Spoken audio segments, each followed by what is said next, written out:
New or classic, two-door or four, gas-burning or electric, there are certain things that a Maserati-badged vehicle must do.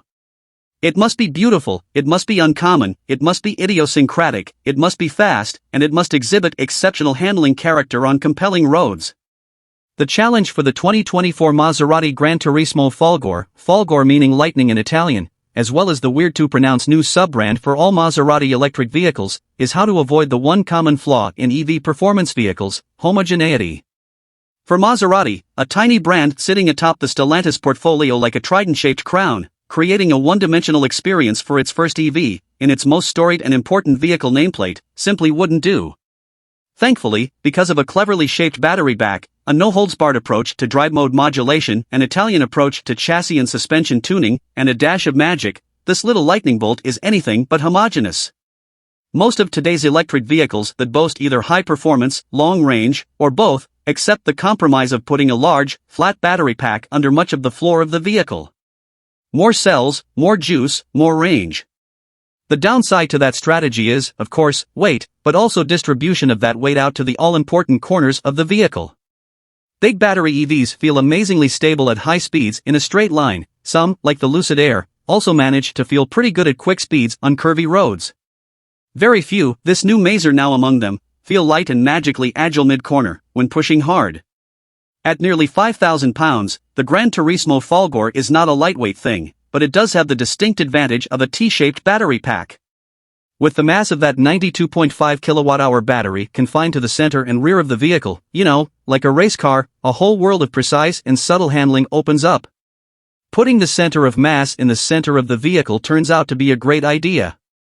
I was lucky enough to drive this early Folgore on the excellent country roads north of Rome, directly after hours behind the wheel of the new, gas-engined GranTurismo. I was shocked to find that the GT EV mimicked the way in which its ICE counterpart joyfully turned in, was correctable mid-corner, and generally excelled at dancing around a bend rather than simply powering through. Steering feel isn't overwhelming here, but there's enough information about the grip coming from the front to keep you pushing and smiling. Short of Porsche's incredibly nimble Taycan, this might be the new standard bearer for enthusiastic EV driving. Maserati is one of the OGs of the Formula E grid, competing since the all-electric series inception in 2014. The brand has used what it's learned in that strenuous competition setting to develop an electric powertrain with real pedigree. Three 300-kilowatt radial motors, two on the back axle and one out front, put a magnificent 751 horsepower and 996 pound-feet of peak torque to all four wheels. Fully deployed, Maserati estimates that the GranTurismo Folgore can sprint from 0 to 62 miles per hour in 2.7 seconds and grind out a top speed of 202 miles per hour. For raw acceleration, that puts the Maser in the mix with cars like the Lucid Air Grand Touring Performance and Audi RS e-tron GT, and a shade slower than the Tesla Model S Plaid and the sub-2-second Lucid Air Sapphire. The way in which that power is deployed to the wheels, with the torque vectored out to each corner, is colored hugely by which drive mode you select, too. Maserati offers drivers a choice of 4 distinct modes that affect power delivery and torque vectoring, suspension setup, stability control, and auditory experience. Max Range mode tamps down the fun in favor of power conservation but might also be well used due to GranTurismo's range shortcomings. GT mode limits drivers to 80% of the available power with a softer suspension setting that I appreciated on the often poorly surfaced Italian roads. Sport mode gives 100% of the power and a louder engineered drive sound. It also loosens the reins on traction and stability control. Corsa mode, well, Corsa gets its own paragraph. Our Minders from Maserati were characteristically laid back during the day of driving, with a notable exception being their insistence that using Corsa mode on public streets wasn't advisable. Of course, I'm a car rider and a sometimes moron, so I decided I'd go ahead and see for myself. A quick twist of a steering wheel-mounted knob changes the drive mode, and to be honest, I'd flicked into Corsa mostly just to see what changes it showed on the fully digital instrument cluster. A few minutes later, traffic through a slow village cleared, and the road opened after a steep right-hand turn over a very small bridge. I cleared the bridge with just a whisper of lock still applied to the steering wheel and got overeager on the accelerator. In any other drive mode, traction control would have mitigated wheel spin, but in Corsa the tail stepped out immediately and violently. The upshot is this: Maserati is differentiating its range-topping EV by allowing it to be as unhinged and as driver-determined as you'd like it to be. I love it. The architecture of Maserati's all-new battery electric system is impressive in ways other than how it sends power to the wheels. Built mostly in-house and in Italy, the powertrain is important for Maserati and likely a critical first stake in the ground for future Stellantis EV products. Compact and power-dense, the company quotes a figure of 9.2 kilowatts per kilogram. The triple electric motors are driven by the same silicon carbide inverters used in the Formula E program. The 800-volt system offers DC charging up to 270 kilowatts, with Maserati estimating that it'll take only 18 minutes to go from 20 to 80% state of charge.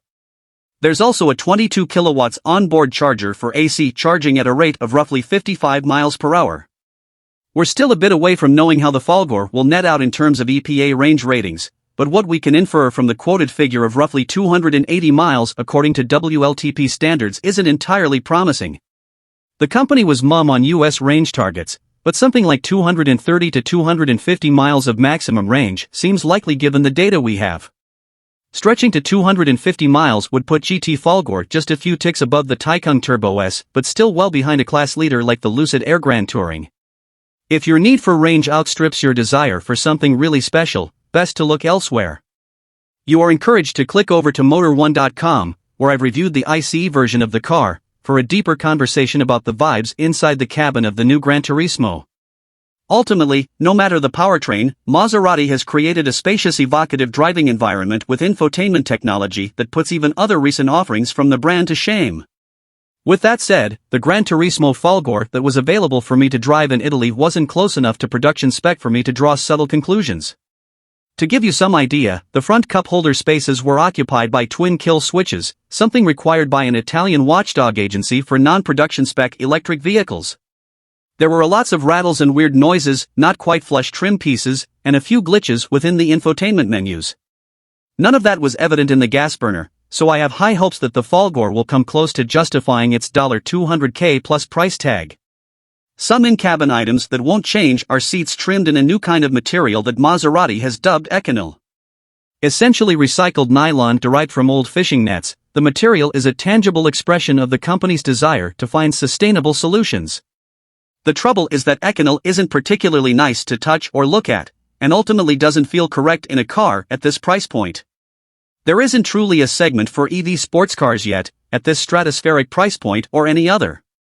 The Maserati GranTurismo Folgore finds itself either at the tip of the spear then, or weirdly wedged in next to the likes of cars like the Audi RS e-tron GT, Lucid Air Touring, or Porsche Taycan Turbo S.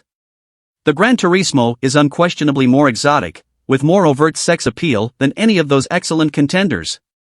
But it remains to be seen how much brand equity Maserati will bring to the table for EV enthusiasts, who are often keyed in on performance and efficiency even in very expensive products. I also want to point out that our vehicle scoring system doesn't work elegantly when a vehicle has no true competitors. We make a big effort to appropriately categorize vehicles for true apples-to-apples comparisons, but in cases like this, that's not possible. Does my gut tell me that this sensuous, innovative, high-performance EV should rank an 8.3 on a scale of 10? No. But when it's priced like an exotic, favors performance over range, and offers space and storage of a big coupe, not a sedan or wagon, well, the score goes down. Here's hoping that Bentley, Tesla, and Porsche all have entries in this extraordinary segment, sooner rather than later. In the meantime, Maserati and future GranTurismo Folgore owners can bask in exclusivity while also enjoying one of the most singular EV driving experiences on the planet.